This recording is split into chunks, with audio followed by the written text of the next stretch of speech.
J'ai beaucoup de plaisir à recevoir, après Édouard Philippe, après Thierry Baudet, avant Sophie Binet, Benoît Hamon, que je ne vous présente pas, tout le monde dans cette salle le connaît. Moins de monde peut-être savent qu'il est depuis quelques mois maintenant, presque quelques semaines, président d'ESS France. ESS France, donc, qui est l'organisme qui représente l'économie sociale et solidaire. Et nous avons reçu ce matin à la fois Thierry Baudet, ancien président de la Mutualité française, ancien PDG de Vive. Là, on est au plein cœur de l'économie sociale et solidaire. On a également reçu Jean-Marc Borrello du groupe SOS, qui est aussi une réussite emblématique de l'ESS. Et nous recevrons demain Stéphane Junique, que tu connais bien, puisque à la fois il est le successeur de Thierry Baudet à la tête de Vive, mais il était aussi candidat au même poste que Benoît Hamon à la présidence de ESS France. C'était une élection qui avait lieu il y a quelques temps. Et Benoît donc est devenu le président. Nous recevrons demain Stéphane Junique. Comme ça, voilà, tout le monde est content. Parmi les gens que tu as en face de toi, donc des directeurs, des professionnels du grand âge, du secteur public, du secteur commercial et du secteur privé à but non lucratif au sens large. Donc ça peut être des mutuelles, ça peut être évidemment des associations, des fondations, etc. Et c'est à ce titre-là qu'on voulait t'inviter et discuter avec toi de la place de l'économie sociale et solidaire, et peut-être de commencer, cher Benoît, par une première question sur, au fond, une redéfinition peut-être pour chacun des acteurs de ce qu'est l'économie sociale et solidaire. Et on reviendra après, évidemment, pour... tu as été ministre de l'économie sociale et solidaire, et donc peut-être de redéfinir le concept, et on reparlera de grand âge après. Avec plaisir. Je disais à Luc Broussy qu'il était nickel, joli costume, la classe, quoi. Ça fait plaisir d'être... Non, c'est vrai, je ne t'avais pas vu depuis longtemps. Et donc, je suis très heureux d'être devant vous. Je n'aurais pas l'outrecuidance d'aller sur le terrain, en tout cas de l'expertise qui est la vôtre comme patron d'établissement, directeur d'établissement qui aujourd'hui accompagne des personnes âgées en perte d'autonomie, dépendantes, avec des dépendances plus ou moins lourdes, confrontées à ce qu'est cette fameuse transition démographique que nous peinons à anticiper en France, en dépit du rôle de l'État, et dont c'est la mission pourtant que de prévoir, de planifier.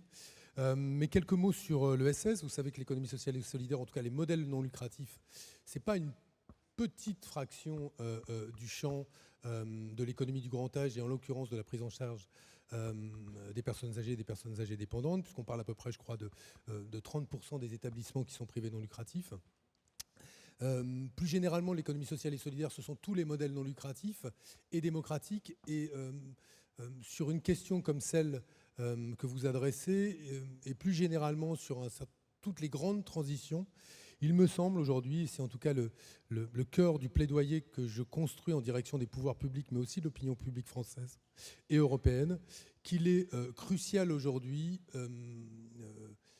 de passer à l'échelle ces modèles-là. Pourquoi ? Parce que tant sur la question climatique et écologique que sur la question de la transition démographique, nous avons besoin de la tempérance de ces modèles-là.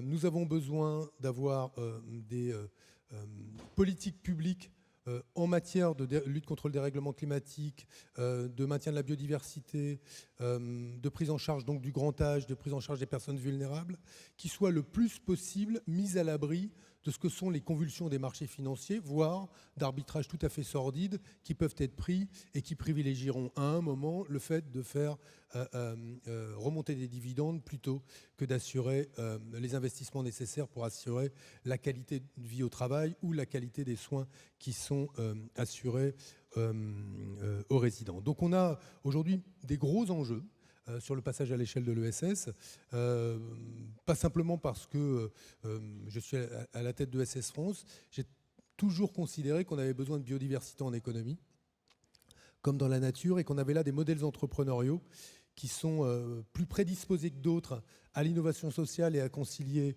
à la fois l'efficacité économique et l'intérêt général. Et on est pile dedans quand on parle du grand âge, la manière dont on trouve des modèles économiques qui assurent des missions d'intérêt général. Et de ce point de vue-là, l'expérience, l'antériorité, l'expertise des modèles privés non lucratifs me semble absolument cruciale. Et nous plaiderons, et ça fera partie du plaidoyer de la communication de ESS France dans les semaines à venir, pour que, dans le champ qui est le vôtre, cette place aujourd'hui des établissements privés non lucratifs soit largement renforcée et qu'elle soit soutenue par les pouvoirs publics.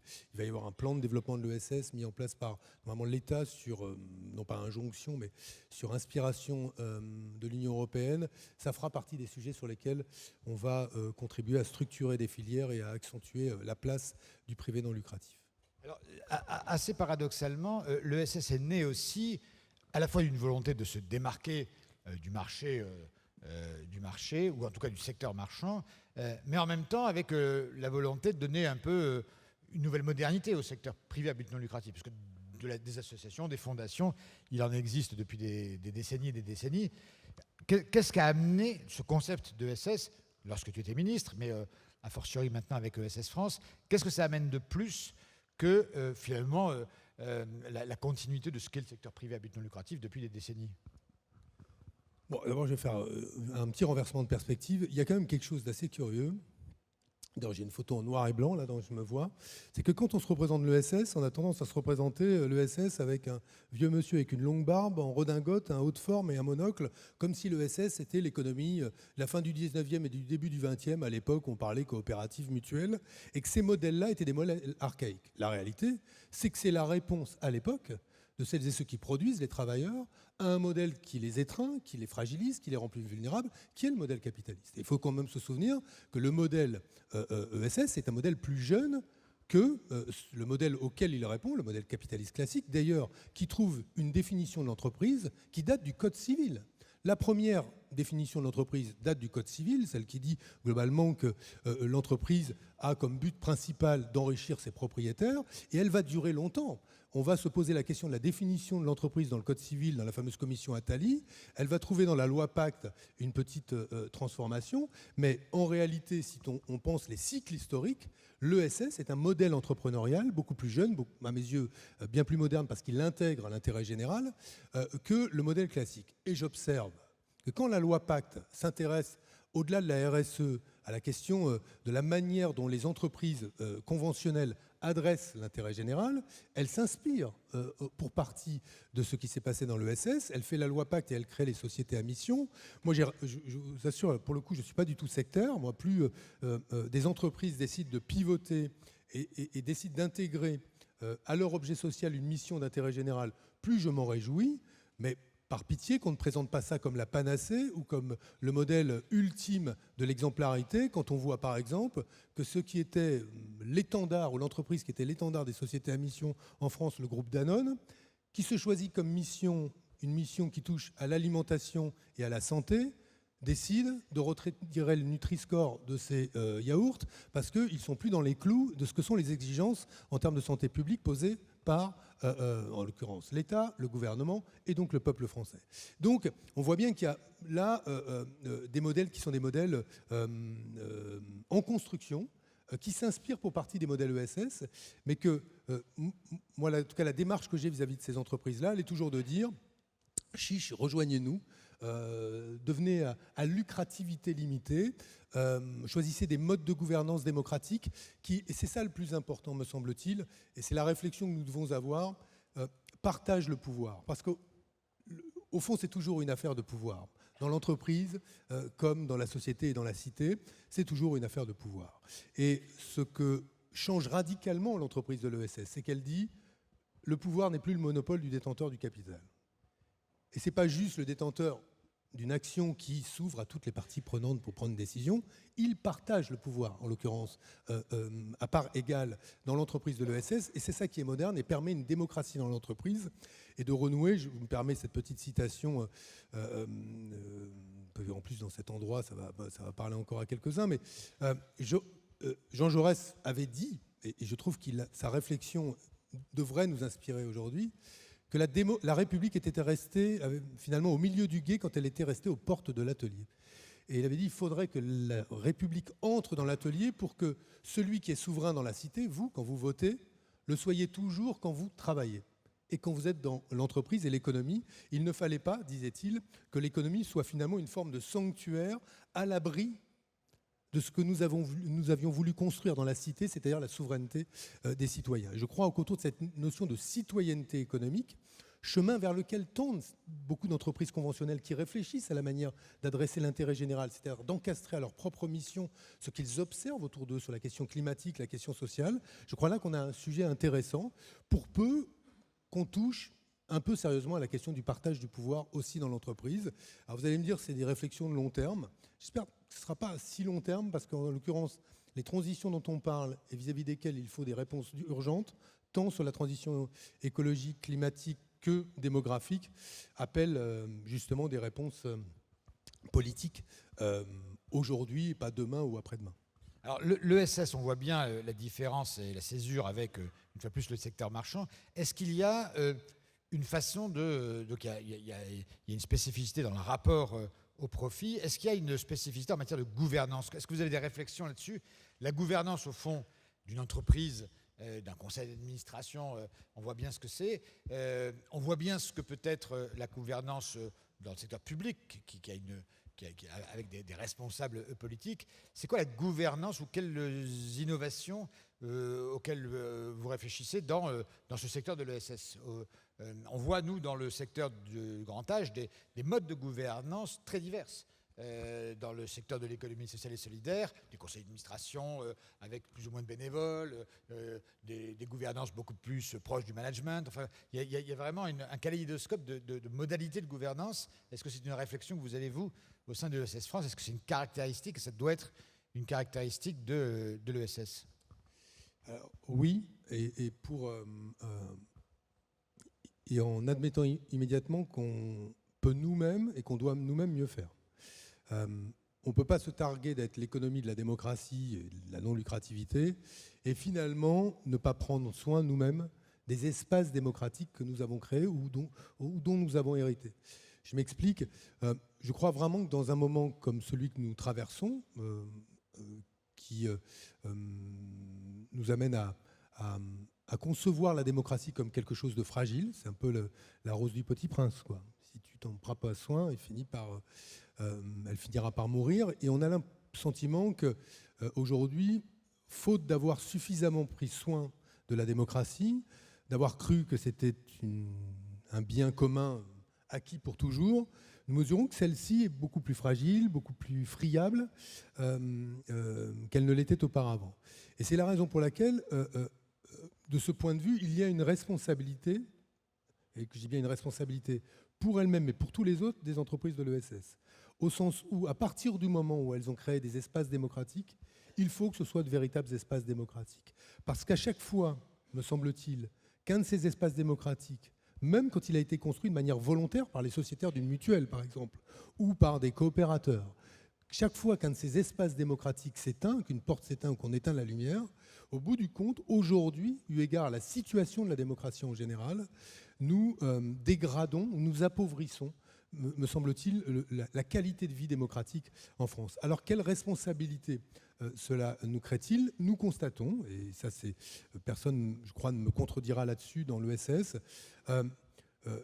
une forme, dans certains secteurs, on parlerait d'isomorphisme au sens où, parce que les acteurs privés non lucratifs sont en concurrence avec des acteurs privés lucratifs, ils ont parfois, pour des raisons d'efficacité, pour garder des marchés, parce qu'ils sont sur des marchés, voulu leur ressembler, se sont inspirés de leur méthode de management, ont été chercher leurs principaux cadres dans les grands groupes privés lucratifs, qui disent parfois, s'il y en a qui sont parmi vous dans cette situation, prenez pas mal, je ne vise pas là une catégorie en général, mais ce que j'ai entendu qui vous disent oh, « génial, maintenant je suis dans une entreprise qui a du sens ». Puis ils font exactement la même chose, mais en disant qu'ils ont... Et donc, le sujet, je taquine parce que j'en ai croisé quelques-uns, c'est que au bout du compte, il faut que nous soyons attentifs à ce que la gouvernance démocratique, c'est-à-dire peu importe d'ailleurs les process concrets, l'ingénierie d'ailleurs qu'on mobilise pour maintenir un échange entre les sociétaires, les résidents, les familles, les personnels, celles et ceux qui sont donc détenteurs des parts de l'entreprise qui sont les sociétaires, mais c'est ce dialogue-là, la transparence et la connaissance des enjeux qui concernent chacun de ces groupes, ces entreprises, qui doivent faire l'objet d'une délibération à laquelle on consent ou pas. Après, on y participe ou on ne participe pas, comme une élection, tu y vas ou tu y vas pas. Mais en tout cas, il faut que cela existe. Et je trouve que sur ce terrain-là, on a tout un travail, alors qu'on encourage, que beaucoup de grands groupes, c'est vrai dans la mutualité, c'est vrai dans beaucoup de secteurs, dans le secteur coopératif, se repenchent sur ces process démocratiques qui sont un bien qui nous caractérise, nous différencie, qu'il faut absolument qu'on entretienne, non pas parce qu'on les a délaissés, mais parce qu'on s'est un peu aussi laissé aller à une hiérarchie des priorités qui ne plaçait pas la question de la gouvernance démocratique au sommet des priorités des directions. Alors, il y a une autre caractéristique de l'ESS qui apparaît, y compris d'ailleurs dans notre secteur, c'est que l'ESS a toujours aussi brandi l'étendard de l'innovation. Peut-être d'ailleurs en opposition là aussi, pas seulement au secteur marchand, mais pour le coup au secteur public. Peut-être plus de souplesse. À quel moment là aussi vous mettez dans le cadre des acteurs de l'ESS l'innovation comme presque une des marques de fabrique de ce qu'est l'ESS? C'est pour vous, je veux dire, consubstantiel de l'ESS, c'est un élément parmi d'autres, c'est un élément qui vous différencie ou pas du reste des acteurs économiques? Bon, je pense que l'innovation sociale n'est pas le monopole de l'ESS, mais sans l'ESS, il n'y aurait pas beaucoup d'innovation sociale. Et pourquoi est-ce que innover, c'est quoi? C'est sortir du cadre. À partir du moment où vous fixez comme mission de prendre en charge ou de répondre aux besoins et à l'accompagnement de personnes âgées en situation de dépendance, que vous décidez de prendre en charge les plus vulnérables ou ceux qui sont les plus malades, que vous décidez de le faire avec une exigence de solidarité, en ayant en plus un enjeu en termes d'aménagement du territoire, c'est-à-dire de présence sur des territoires qui ne sont pas les territoires qui concentrent les populations les plus riches. Bref, quand pour le coup la mission qui est la vôtre pèse sur les choix économiques qui sont ceux de vos établissements, vous êtes un peu obligé d'innover.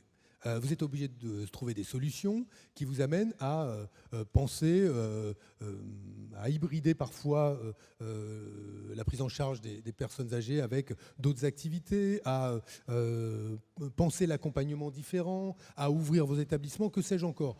Je répète, qui ne sont pas le monopole des établissements de l'ESS. Le problème, c'est qu'aujourd'hui, nous constatons que l'écosystème du financement de l'innovation générale n'est pas du tout favorable à l'innovation sociale. Il n'y a pas de crédit d'impôt innovation sociale comme il existe un crédit impôt recherche. On se pâme devant l'innovation technologique et pour faire vite en un mot, si demain je crée sur mon téléphone une application qui va vous apporter à vous des conseils personnalisés payant pour lutter contre l'obésité, vous conseillant tant de ne pas réaliser tel régime contre un prix à la clé. Sur cette innovation, si c'est une innovation, je peux être soutenu à la fois par BPI France, à la fois par des crédits d'impôt, que sais-je encore. Si mon innovation consiste à aller sur un territoire où des publics sont particulièrement exposés à la sédentarité, donc peut-être à l'obésité, et que je mets en place une politique de prévention de l'obésité, innovation sociale sur un territoire parce qu'elle organise des coopérations entre acteurs tout à fait inédites, il n'y a pas de crédit d'impôt. Cette innovation, elle n'est ni soutenue par les acteurs du financement de l'économie, acteurs publics, ni soutenue par une fiscalité avantageuse. Donc il y a une forme d'asymétrie dans le soutien à l'innovation qu'il faut pointer parce que, au fond, on passe à côté d'enjeux considérables, en tout cas de réponses à des besoins sociaux considérables. Et le meilleur exemple pour moi, sans doute le connaissez-vous cet exemple, c'est qu'au tout début de l'entreprise Ciel Bleu, qui fait de l'activité physique pour les personnes âgées notamment, mais pas que, quand je discutais avec les deux patrons de Ciel Bleu, les deux directeurs de Ciel Bleu, la façon dont ils ont peiné, galéré à faire financer leurs modèles, leurs innovations, parce qu'ils n'étaient pas dans les clous, que c'était une association avec un fonds de dotation, et que, en clair, on ne savait pas comment on pouvait investir du côté public dans un modèle comme celui-là, on mesure à quel point aujourd'hui, même quand l'innovation sociale présente une stratégie qui va nous éviter des coûts considérables, va maintenir des gens en bonne santé, en tout cas plus longtemps, éviter des récidives de maladies chroniques, même dans ces situations-là, finalement, c'est notre écosystème qui sait reconnaître l'innovation technologique. Au passage, on met beaucoup d'argent pour que 5 ans après, elle soit revendue et que ça parte dans des mains étrangères, hein, parce que la durée de vie dans le giron français de toutes ces licornes dans lesquelles on investit massivement, j'aimerais qu'on en reparle encore dans quelques temps, quand on constatera qu'elles ont été vendues et qu'elles sont sous pavillon américain, russe, j'en sais rien, chinois peut-être, alors que c'est de l'investissement public français, là où les innovations sociales, elles restent ici. Hein, parce que les personnes âgées, elles sont là, les petits, ils sont là, les malades, ils sont là, et que les personnels soignants aussi. Donc il faudrait, me semble-t-il, faire pivoter notre thèse d'investissement public dans ce domaine-là, vers l'innovation sociale, pas pour abandonner l'innovation technologique, mais davantage vers l'innovation sociale. Bon, on est très loin des EHPAD, là. Hein, non, mais on y arrive. Non, mais le public est tellement attentionné que voilà. Et puis que ces assises-là, on part de sujets très techniques de temps en temps, et puis on a aussi besoin d'aller plus loin dans la réflexion, comme tu le fais avec nous, pour prendre un peu de hauteur. Alors, puisque tu veux absolument parler du grand âge, dans notre secteur, nous avons 50% d'établissements publics, 30%, tu l'as dit, d'établissements privés à but non lucratif et 20%, un peu plus de 20% d'établissements commerciaux. C'est quoi le rapport, par exemple, nous on est un secteur de ce point de vue-là extrêmement divers. C'est quoi? C'est de la concurrence, de la coexistence pacifique? Est-ce que la coexistence de modèles différents, publics, associatifs, économie sociale et solidaires et commerciaux, est-ce que demain on aura Sophie Binet à ta place qui probablement expliquera, ce qui est la thèse de la CGT, qu'il ne devrait pas y avoir par exemple d'établissements privés commerciaux dans ce secteur. Toi, comment tu vois, au-delà de la fierté de l'ESS et de son utilité dans l'économie française, comment, dans ce secteur-là, durablement, il y aura coexistence entre 3 secteurs un peu différents? Comment tu vois cette relation, ces interdépendances qui doivent forcément exister sur le terrain? Bon, je ne suis pas à votre place. Donc je ne sais pas comment vous vivez cette concurrence, cette coexistence, cette rivalité. Je ne suis pas à votre place. Donc je vais réagir à partir de mon mandat d'abord de président de ESS France. La position de ESS France aujourd'hui est de considérer que dans le champ des activités qui touchent à la vulnérabilité, à la dignité des personnes, il faudrait réserver ces secteurs au secteur public et au secteur privé non lucratif. Ça, c'est la position de ESS France, que rejoint peut-être Sophie Binet, ce que tu viens de me dire, peut-être d'autres. Et je vois émerger, moi, une forme pas de consensus, mais de compromis assez large, parce qu'il n'y a pas de consensus, pour tendre vers cela. Et y compris proposer un chemin vers la non-lucrativité, ou la lucrativité limitée, pour un certain nombre d'entreprises commerciales classiques qui voudraient continuer dans ce secteur, mais réorienter leur activité. Ça tombe bien, il existe des passerelles qui peuvent permettre cela. La loi ESS, elle peut être modernisée ou simplifiée, peut faciliter peut-être cela en partie. J'observe au passage, je ne veux pas... c'est pas... comment dire, je m'en réjouis pas, mais j'observe au passage que quand Orpea met plus qu'un genou à terre, 2 genoux à terre, c'est la Caisse des dépôts qui vient à son secours et la Maïf, ESS. Donc le public et l'ESS. Et moi, j'ai eu un débat très intéressant d'ailleurs avec le nouveau patron de EMEIS, c'est ça? EMEIS, oui. Ouais, EMEIS, qui est un type remarquable d'ailleurs, intelligent, et donc que je ne connaissais pas personnellement, mais que j'ai écouté. Bon, qui défend évidemment son modèle, le chemin sur lequel ils mettent leur groupe.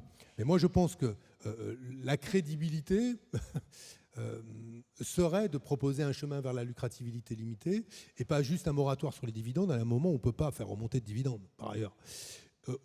Parce que c'est quand même... Bon, Donc ça, c'est la position que nous allons prendre et pour laquelle nous allons plaider. Mais sans sectarisme ni dogmatisme, c'est-à-dire avec la volonté de discuter avec tous les acteurs et observer peut-être qu'il y a des limites à cette thèse-là. D'ailleurs, le dialogue que tu as eu avec Laurent Guillot, si mes souvenirs sont bons, c'était à Impact France. Absolument. Oui. Et qui a été intéressant avec aussi la FHF qui était présente. Mais voilà, c'est une discussion qui est ouverte. Ce que je pense aujourd'hui sur ces questions-là, c'est que on doit pouvoir posément poser la question de nos préférences collectives. Et je crois que c'est une question démocratique qui pardon de le dire comme ça, va au-delà de vous. C'est fondamentalement un débat qui concerne tous les Français, qui les concerne sur la façon dont ils veulent vieillir, la façon dont ils conçoivent la prise en charge de la dépendance et de quoi veulent-ils être à l'abri. Et je crois qu'on a tous envie d'être à l'abri, même s'il y a des établissements publics comme des établissements privés non lucratifs dont l'organisation du travail, les conditions de prise en charge d'un certain nombre de résidents ont parfois pas été exemplaires du tout non plus.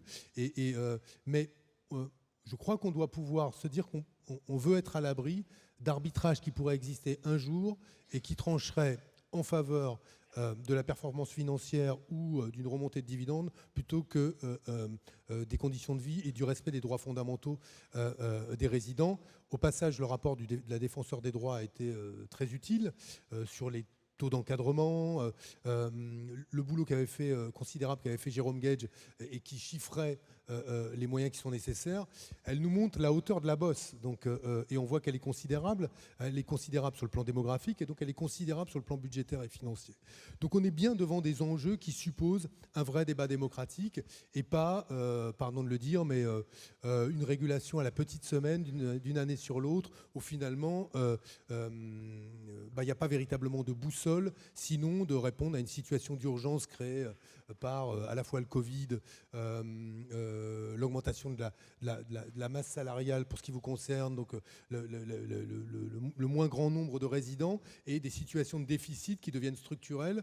Il faut répondre à cela, mais à l'évidence, on doit penser l'évolution de ce secteur avec un cap.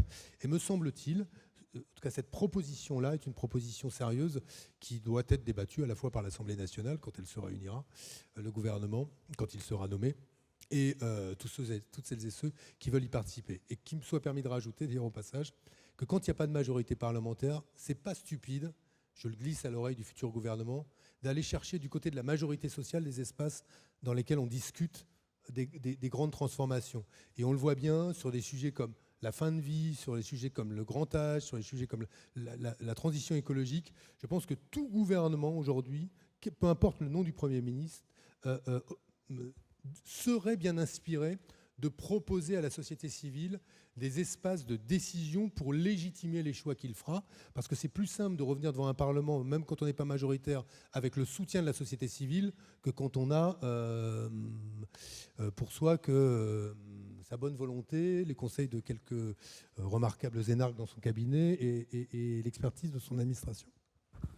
Bon, écoute, merci Benoît. Je dois avouer que je voulais te poser une dernière question, mais tu as répondu avant que je la pose. C'était un peu le message politique plus immédiat, puisque pendant que Édouard Philippe, ce matin, est assis sur le même fauteuil que toi, que Thierry Baudet, qui, comme le président de SS France, représente aussi cette société civile. Il est venu avec des partenaires sociaux, des syndicalistes avec lui tout à l'heure en délégation. Nous recevrons donc la CGT demain. Et il est important, et on l'a vu, il y a une dépêche AFP là, qui est parue pendant que nous étions dans cette salle à 15h pour expliquer que Michel Barnier était appelé à agir sur le grand âge. Au début, j'ai mal lu et j'ai cru qu'il l'appelait à agir sur le grand âge. Non. Pour l'instant, il n'est que appelé. Et donc, c'est un appel supplémentaire, après celui de Arnaud Robinet ce matin, celui d'Édouard Philippe, celui de Thierry Baudet. Et bien maintenant, celui de Benoît Hamon, je le dis aux journalistes qui sont dans la salle, s'ajoute à ceux qui appellent Michel Barnier, et aussi cette majorité, enfin plutôt cette absence de majorité, et donc ce kaléidoscope un peu particulier qu'on a à l'Assemblée, que le grand âge, et peut-être d'ailleurs l'ESS, font partie de ces sujets qui peuvent être des sujets politiquement sinon consensuels, en tout cas, qui peuvent trouver un large accord. On a besoin, là, manifestement, dans les mois à venir, d'avoir des objets politiques de ce type-là, et on va faire en sorte que, tu as vu d'ailleurs que la simple existence de ces assises aujourd'hui a généré plein de reportages dans la presse depuis hier. On voit bien que donc le terrain est sensible. On va peut-être te demander, juste pour terminer, et pour être totalement raccord avec la photo, de mettre tes lunettes pour montrer que c'est bien toi qui es venu, parce que là, j'ai quelques scrupules à t'avoir montré avec des lunettes pendant que... si c'est une photo qui vient de toi. Donc on va te retrouver comme sur la photo, et on va surtout, parce qu'il y a beaucoup de gens aussi qui avaient envie de t'entendre, que ta hauteur de vue a été de nouveau illustrée dans tes propos-là, et puis que, de manière vraiment, je crois qu'il y a beaucoup de gens qui ne connaissaient pas encore ESS, qui connaissaient l'économie sociale, mais pas forcément ESS France, de savoir que tu es à la tête de cette association, permet pour demain des collaborations fructueuses entre le secteur du grand âge et l'institution que tu présides désormais. Merci à toi, et je laisse le public te remercier.